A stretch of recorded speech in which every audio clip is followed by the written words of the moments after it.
अस्सलामुअलैकुम, welcome to इकरास kitchen. I hope आप सब लोग बिल्कुल ठीक होंगे। आज मैं आप लोगों के साथ जो रेसिपी शेयर करने जा रही हूँ क्रीम सैलड की रेसिपी है। तो इसके लिए हमें किन किन चीज़ों की ज़रूरत है आइए देखते हैं। उससे पहले आपको मेरा चैनल सब्सक्राइब करना पड़ेगा, बेल आइकन का बटन ज़रूर क्लिक कर दीजिएगा ताकि आपको मेरी आने वाली हर लेटेस्ट वीडियो टाइम से मिलती रहे। तो सबसे पहले मैंने यहाँ पे बनानास लिए हैं, एप्पल है, अंगूर है। क्वान्टिटी आप लोगों के सामने अब एक बाउल लिया है। उसके बाद मैंने यहाँ पे एक अनार लिया है, खजूरें हैं, मेयोनीज है खजूरों की जगह। अगर खजूरें भी आप ऐड करना चाहते हैं उसके अलावा आप इसमें किशमिश भी ऐड कर सकते हैं।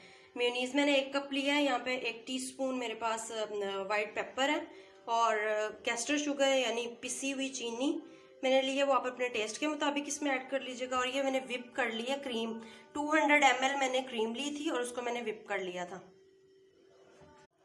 अब क्रीम मैं इसमें डाल ली है बड़े बोल में। अब मैं सारे फ्रूट इसमें डालूंगी। ये मैंने एप्पल डाले, ग्रेप्स, बनानास,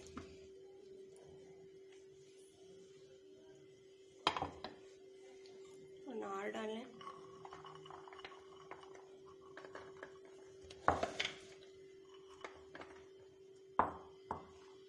और खजूरें ऐड की। इसको हम पहले अच्छे से करेंगे मिक्स।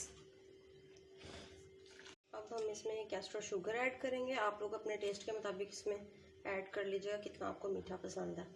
उसके बाद वाइट पेपर है 1 टीस्पून और ये मेयोनीज का 1 कप ये इसमें ऐड करेंगे और इसको अच्छे से मिक्स करेंगे। तो हमारा ये सैलेड रेडी है। बहुत मज़े का फुल क्रीमी मज़े का सैलेड है। तो अब हम इसके ऊपर थोड़े से अनार डालेंगे। आप लोग 10 पैक वाला भी जो है कोई भी फ्रूट, इसमें कोई भी फ्रूट आप लोग ऐड कर सकते हैं।